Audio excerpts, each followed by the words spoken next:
morning, everybody. My name is Harry Jacobs, and I am the North of 60 Gamer, and this is the North of 60 Gaming channel, and welcome. I am glad that you are here today, and I am super excited.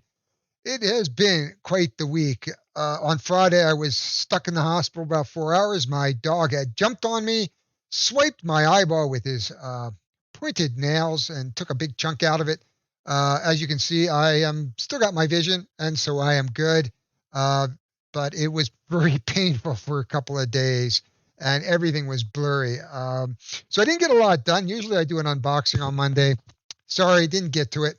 But I am busy editing the first in the series of quests for Warhammer Quest, the adventure card game. I picked that up a few months ago and been meaning to get it to the table.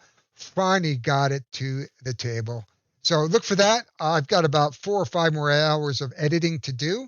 It's a very detailed run through, and you can watch me or laugh at me or just make some comments about me. But first up, we are going to talk about a topic that last week. So first up, last week we looked at some of those games that I am playing. I think this week I wanted to take a different tack and say, what are those games I am not playing? What are those games that are sitting on my shelf and for some reason I don't play them? And and for the most part, I would say that they are, I don't want to say subpar games, but what I'd like to say is games that have great potential. And then when you play them, you just go, really?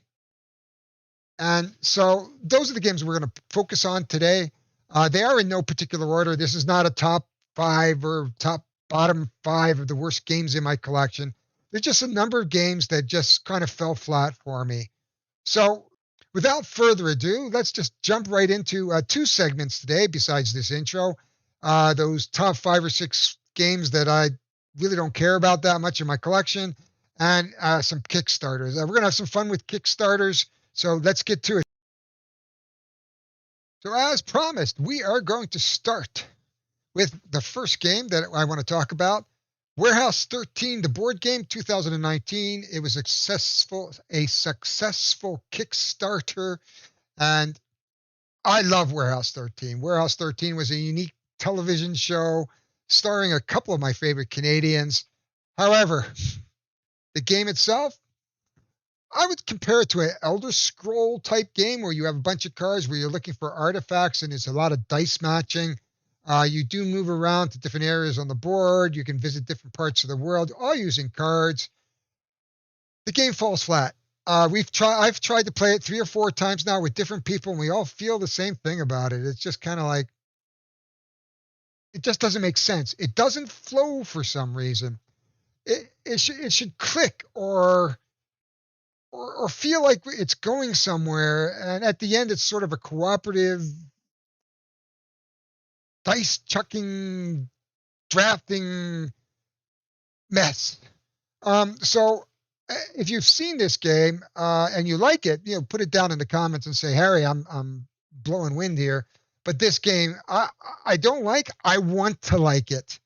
I so want to like it. I love Warehouse 13. I love the TV show. I love the actors. I like the quirkiness of it. I love quirky, but you don't get that feeling in the game. You don't get that quirky feeling in the game. It's an IP. I'm just going to leave it at that because I gave it 6 stars. I probably should knock that down to 5 or 4. I don't think I'm ever going to play it again. I don't think it's going to hold its value. It's a niche game with that IP. If you like the IP, you're going to love it probably, but I didn't, and I love the TV show. Okay, so Pandoria. This was another one. I want to like Pandoria. I saw Rado play, and he made it look like it was a game I really, really wanted to play. This is a tile laying game. You're going to build things and buildings and cards to help you lay more tiles, gain resources. What you want to do is be able to circle the other guy and cut him off from different things. And I love tile laying games. I love these explorer games where you're laying tile on a mystical board, and there's been an expansion or 2. Again, though, I played it with a friend a couple times, and we were like, so what? It just fell flat. It didn't feel like it didn't build any tension. We didn't see a point in this game. The story was not compelling. Now it's not a narrative based game by any means, but you've got to have something to bring you into the magic circle. That is a term that is a developed a number of years ago. That whole aspect of the magic circle in gaming, where they want to bring you into the game, and this game again does not fall into that. Different mechanic, totally different mechanic, but again, it just for me it just didn't click, and that happens. Fortunately, I don't have a lot of games that don't click because I'm very very careful about what I do and how I approach games and how I add them to my collection.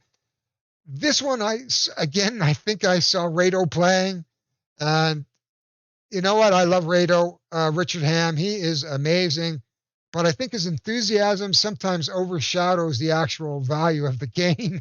And I should take his stuff with a bit more of a grain of salt, especially when he tells you up front that it's a preview copy and that he was paid to look at it or preview it, and take it with a grain of salt. And I think this is going to be a few of these games that, Richard, I don't want to pick on you, but you bring too much enthusiasm to this. Okay, Futuropia, a Friedman Freaks game. Now, he is a little bit out there. And again, I saw Rado play this.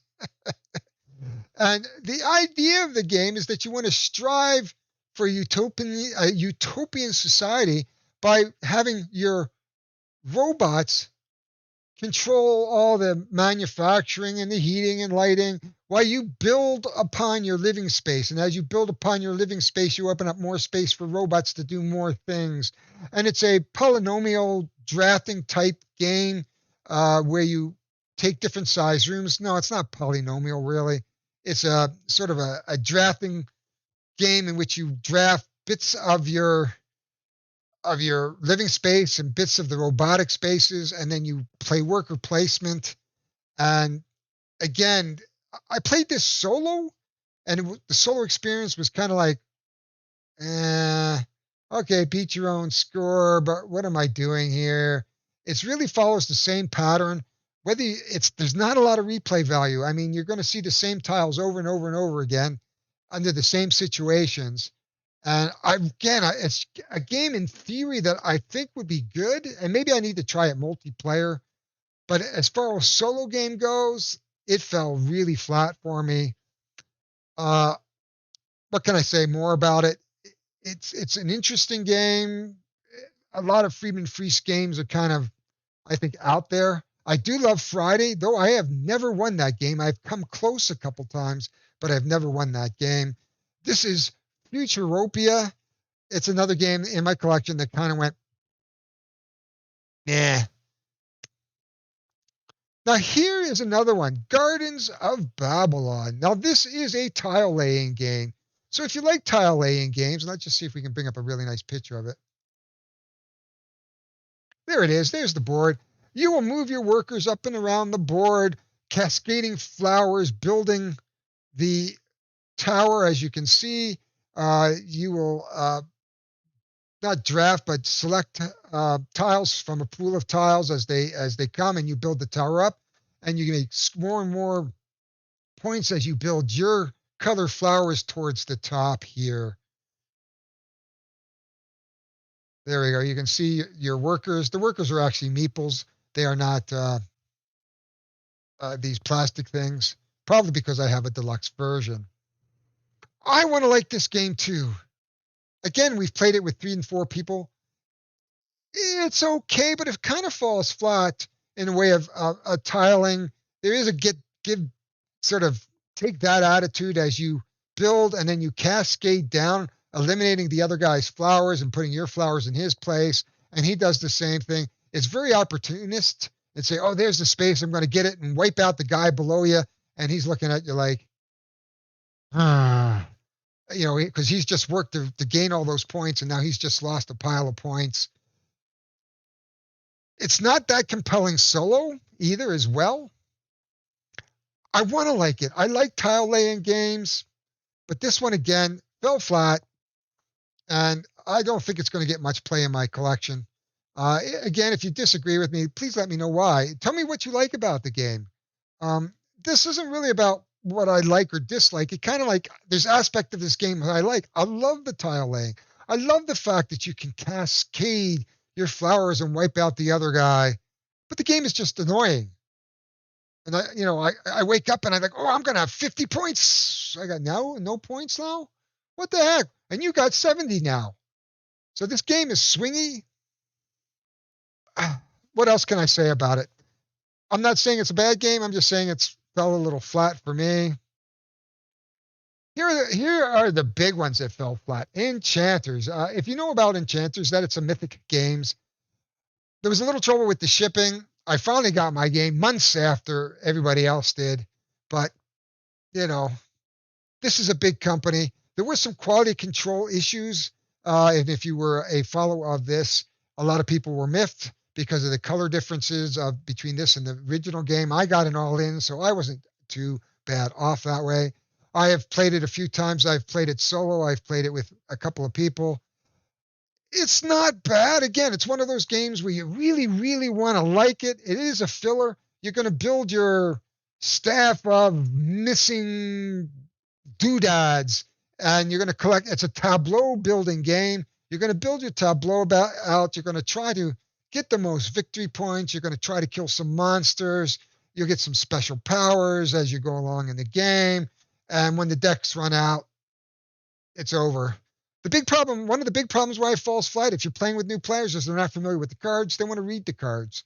If you have somebody who suffers from analysis paralysis, he wants to read every card before he makes the best selection. This game should be fast. You should not be sleeping on your turn. You should be going in and saying, that's the one I want. Oh, he took it. That's the second card. No, I got to read this one. I got to read this one. 15 minutes later, so we have a 4-hour game that should be 45 minutes tops. The weight is light. The mechanics are fun, but it falls flat in the play value. I just don't get out of it what I want in this game, partly because it just takes too long to play the game, but I do like the unique mechanic of building your sword of truth or your ring of fire or whatever that is. But again, falling flat. Lastly, this is the big one as far as I'm concerned. Dominations. It is currently on Kickstarter again. I want to like this game. It is another tile laying game. It is a pretty game. Let me just see if we can bring up a picture here. Well, there we are. Let's see if we can get this one up. There we are. This is a pretty board. You lay tiles, and you build your cities up, and you build a civilization. And off to the side, there is. Let's see if we can do this. A card building, tableau building style game. Off to the side, you have some cards. You're going to build resources. You're going to buy these civilization cards that you are going to string together in a city that gives you advantages like extra resources, allows you to get a point when somebody else does something. Lots of variety in the game. It is a simple game to play, much like so most of these games I'm showing you, except for maybe Warehouse 13, these are simple games. There's a lot of strategy here, but it's a simple game. And I want to like it. But it fell flat again. There's a couple reasons why. It's fiddly because you have all these little parts. It is the cards that you can just see on the side here are tiny. I can barely read them. I know that's my problem, but that is an issue. And then you want to, because you're not familiar with the game, you're going to play it slow. You're going to want to read the cards that you're going to buy because build your resources and build parts of your city. As you build your city up, you can buy more cards, higher level cards. But it should be an hour, 90 minutes. It took us 3 hours to play. I can't bring 3-hour games to the table, at least not in my universe. But that is why it kind of falls flat. It is an interesting game. Don't get me wrong. The mechanics are great. I love the triangles, building your resources by matching the sides and picking up those resources. You can build the wonders. You can see the wonders here, and they give you more points and give you benefits and all kinds of great stuff. But bleh, it's just too fiddly. It's too fiddly a game. It's crunchy for what should be basically a medium weight game, and it's just too crunchy. And I want my games to flow. I want them to flow fast. I want people to make their turns and get it over with. This is not a game where that happens, especially if you have somebody who has analysis paralysis. Is this the best play? No, is this the best play? So, okay, this is the one. Now I'm going to buy my card. Is this the card? This card? Oh my God. It's going to go on forever. So with that is the end. I don't have any more. You're probably tired of me ranting. This has gone on for a little bit longer than I like. Usually I like to keep it within 18 minutes. Here it is, 13 minutes. Guys, I'm going to leave you with this. I am going to timestamp these, so if you don't like what you see, please just skip through it. We're going to come up to our Kickstarters now, and the Kickstarters I was looking at. There's a lot of fun things I think I'm going to show you today. So let's get to the Kickstarter portion of the show. Just let me break in here, guys. I don't know what's going on with me today. I probably was unusually cruel to some of the Kickstarters today. I'm usually not like that, but I did have a busy weekend and things are going on in my life. So just take maybe some of what I say with a grain of salt. And here we are, coffee and Kickstarter. I didn't show my coffee earlier. I am drinking it. It's right there. I have a sippy cup today because I spill things. I came across this one. It was slim pickings this week. I'm going to tell you, it was slim pickings. I was looking at stuff going like, do I really want to present some of these things? But, you know, it is about Kickstarter on Tuesday. So let's dig in with Dragon Rescue Crusade. 52 days to go. They've raised $441 of $60,000, 7 backers. Yeah, right away, warning bells go off when I see something over, more than a month. So this says, you're going to give it lots of time because I'm not really confident this is going to go. So this first bit does not build confidence whatsoever. Let's just go down and look at the game. Jesse Hudson's two created games. I looked earlier. I'm not even going to show you. I never heard of it. The game is that brings family and friends together. Some people like to take chances and roll dice. People like 3D. So right away I'm getting what's this game? You're telling me, well, some people like this and some people like that. And so are you trying to hit everybody? Games are niche. The goal of the game is to collect dragon eggs and baby dragon eggs. Kind of cutesy. The first player to make 100 wins the game. Now, first of all, I'm going to tell you that there is a lack of color here. Sorry, I couldn't figure out how to put my PDF here. There are channels, Jesse, that can help you with that. And just drop on by some of the reviewers and media. They will help you. So there's no color. I'm not reading through wall of text. I don't like wall of text. There's nothing that breaks this up. It's just one big, no, I'm not reading this. Risks and challenges, and that's it. So we have no reviews, no color, not even Jesse Hudson making a video of himself playing the game. I mean, that's acceptable. I'm going to go out on a limb here, guys, and say, Jesse, you missed the boat. And I don't like to be critical, but you missed the boat, dude. Let's see what the price of the game is. One and only promo card. $30 for an expansion. There's the board game. $61 Canadian. I can't tell you whether or not that's $75, $91. You get everything. There's no mention of shipping. Ships to United States only. Jesse, sorry. I see you in indie. I love indie games. I wish you all the best of luck, but good luck.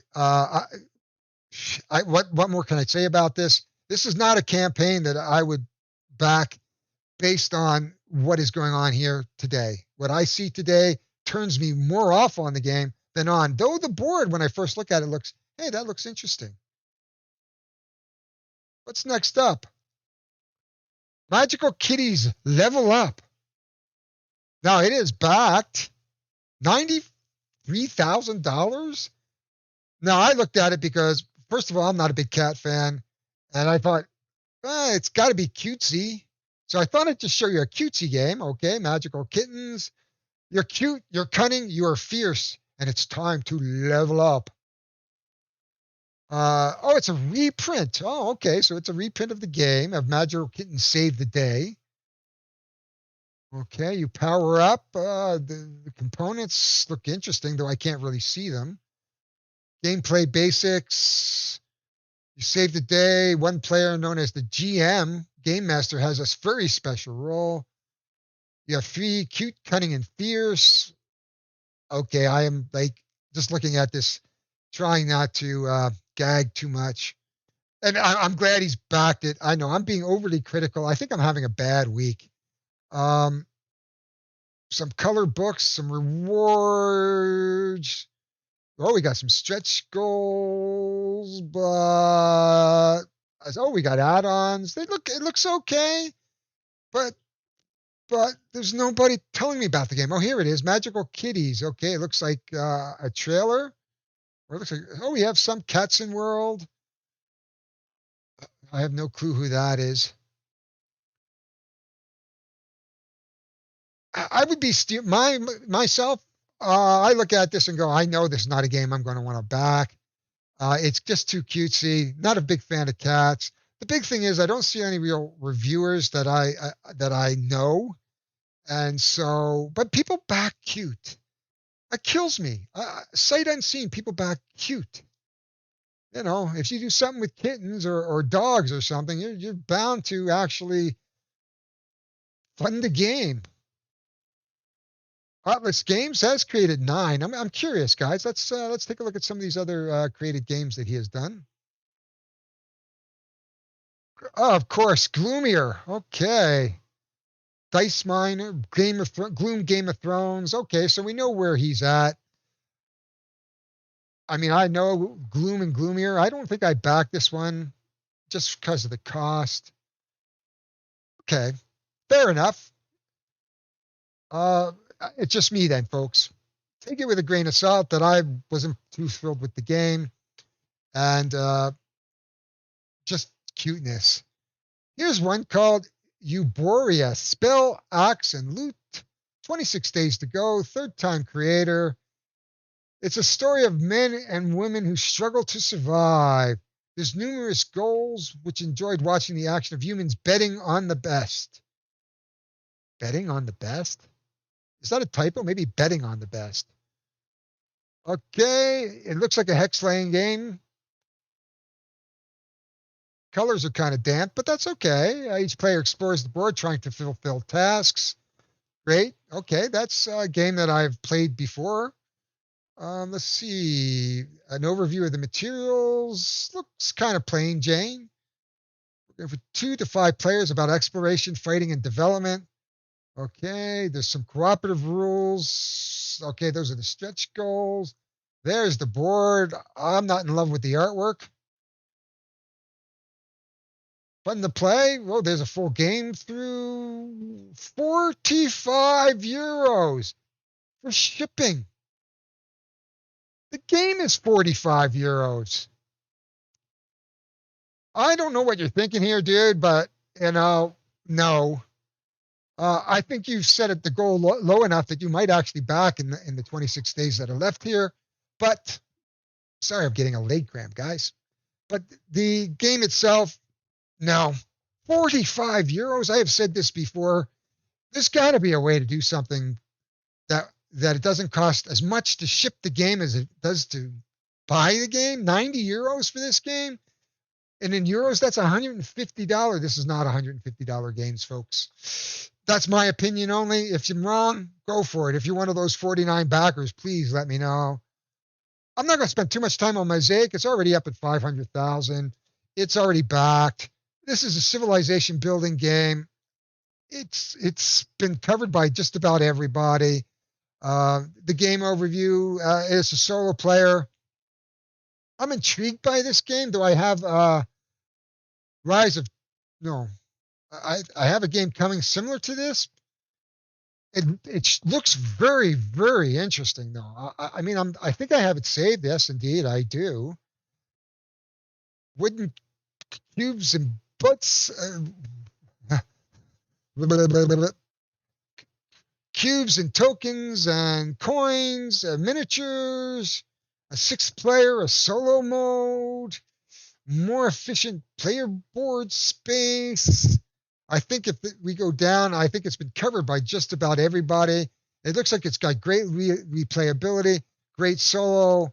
Um, there's John Gets Games tutorial. He's one of the best. There we go. The dice towers into it. Um, Game Boy Geek. Oh, Rado. Uh, so it looks good. $149 for the deluxe version, which isn't too bad. I don't think there's some add-ons here. They're all going crazy with the add-ons now. I have Railroad Rivals. They have nice little tile laying railroad game. Retailer pledges. What's the shipping to Canada? $19 for $149 US though. Let's go here. The $79 gets you the base game and all the other good stuff. $149 is the Colossus. That's not bad. I'm thinking it's going to be a big game. It is something I'm going to come back and probably pick up, but not right at the moment. It's 22 days. The problem is there's so much going out there, so many people vying for my dollar, and I can only really buy one big game. And this might be that big game in June. The next one is Journey to Ecrya. If I don't get that pronounced, I am sorry. It is leveling up to the $14,000 goal. It's got 136 backers. It is a adventure board game that leads you into a captivating fantasy world where centuries-old secrets wait to be uncovered. Looks like there's lots of stuff in the box. It's a light-hearted role-playing and adventure board game with a cooperative storytelling. Looks like there's a good amount of stuff in the box. The board looks interesting. That means it's probably replayable. You can download the rulebook. That looks good. There's some how-to-play videos. There's the standard setups. There's a movable game master mechanic. The game master moves from player to player. I find that very interesting. At least they're offering up something new here in terms of a mechanic, at least as far as I know. There's the rewards, $32 for the Pledge Master, one copy of the game, $38, not bad, really. You can get a deluxe version for $95, which gives you signs, more art, sleeves. You know what? I don't buy into it. Here, I'm going to give you some artwork. No, and then it just gets crazy. We got $400 pledges, Euro pledges. That's just crazy. What's the video? We got some videos. I think I looked at it a little bit, but no big guys. Canada is $15 US. This is their first game. I think it looks like it should fund.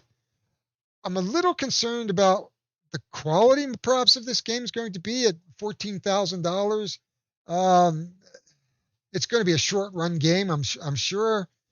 I don't know whether it looks like it's going to fund, but I don't know. I've seen other guys now do games like this, make about $20,000 and then cancel it because it really didn't go the way they want. Let's hope it funds. It looks kind of fun. I've got to remind me on it. Not sure if I'm going to back it. Here is whoops, I don't have it at the top. Here is the big winner of the week. Michael Nod. He's going back to the well. Maximum Apocalypse Wasted Wilds.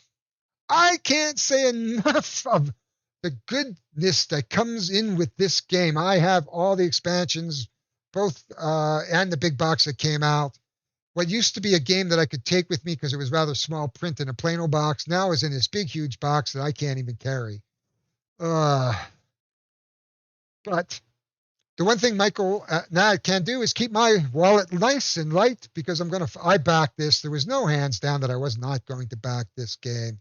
If you have not played Maximum Apocalypse, it is a tile laying adventure explorer game that reminds me a lot of Walking Dead. At least the first version of it was about zombies. Now they've got bugs, they've got dinosaurs, they got aliens, they've got gothic creatures. We have plenty of characters to play, and this game is great. In fact, if you have backed Dungeons of Infinity and have not backed a Maximum Apocalypse, you should back this because it is a very similar style game. Now, this is around hand management, exploration, but there's a lot going on. Its strategy is deep. You have to worry about hunger. You have to worry about enough fuel to get out. You have to worry about the monsters spawning all over the place as you explore the board. If there was any one game that really fulfills a niche, this one does. So let's take a quick look at this game. It's Wasted Wilds. It is a standalone game, 1 to 4 players, 20 to 30 minutes per player, and yes, it is that fast. Ages 13 plus. If you're new to the Wasteland, you can back it now. There's exclusives, early delivery. So what's in the box? We have the chef, the driver, the contractor, the thief, all these new characters that you can play, and you can mix and mingle with your other characters. 84 monster cards. There's a clockboard. I don't know what that is. Oh, an exposure card. I don't know what that means, but I'm a true 12 dividers, which is good. We've got more scavenge cards. It's standalone, so it looks like it has its own scavenge cards, has its own map tiles.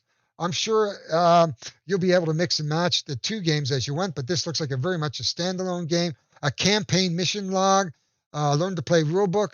This game takes about 5 minutes to learn, guys. It's very, very easy.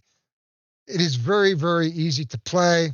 We have many stretch goals. Look at that, Game Nerds. Oh my God, he has upped his game with this one.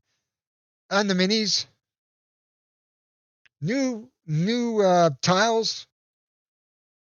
Oh, I'll look at the PDF rules later. There's a streamlined setup. Yeah, these make it absolutely wonderful. Getting into the game quicker. That was one of the aspects of the game that is a little finicky, is because you have to set up your location red search decks. We've got some add-on. Oh, we have a traveler expansion. Ooh, that looks exciting. The Art of the Apocalypse, some add-ons. They have a Few and a Cursed expansion. If you've got the Few and the Cursed, again, this is a good game. A little bit underrated, I think. But if you've played games like Legend of Novus by Wes Woodbury, it's in that category. Not as complicated as a Runebound. But it is fun. It's a deck builder. Lots and lots of fun. I can't say enough about this. I could go on I've got some of the player mats, but I might pick up a couple new ones. We're probably covered by a number of different, not really. Oh, shut up and sit down. Oh, I love those guys. I can't say enough about this game. Shipping will be $5. Oh, here we are. They have fulfillment partners. It'll probably be $20, $25. It doesn't matter to me at this point because I'm going to ship this game. So let's take a look at the cost. $60 for Wasted Wildland. That seems about right for this style of game. So that's a $73 Canadian. Oh, unlock stretch goals. It's going to be June of 2022. Yeah, quite a ways to wait. All the gameplay goodness, which is what I'll get, of course. I've already backed it. You're going to get the Maximum Apocalypse Wasted Wilds all the unlocked stretch scrolls, time travel expansion, and of course the Few and the Cursed expansion. And 199 buys you, looks like just about everything. Yeah. So yeah, 199 to get the first game, the big box game, the Travelers expansion, the Few and the Cursed game, and I'm sure you're going to have that as an add-on. I don't need it. I didn't see it in the add-on. The only add-on I saw was the Traveler, and I did back that as well. I'm saving the best for last. This, you can tell just by my excitement that I like his work. I hope he continues supporting this game forever and a day. And you can see this churning up. It's already at 114,000. It should probably come in at a couple 100,000 or maybe $250,000. And that's all I'm going to say about this game. So I want to thank you for joining me today. This is a bit of a longer version of Coffee and Kickstarter. If you like what you saw, please hit the like button. If you don't like what you see, don't hit the like button and make a comment and tell me I suck. I want to talk to somebody. Subscribe. Hey, I can use subscription, people. Show me some love. And if you want notifications of more of this type of stuff, plus hit the bell. That is all from Yellowknife Northwest Territories. My name is Harry Jacobs. I am the North of 60 Gamer, and this is the North of 60 Gaming Channel. I almost want to go Muppet.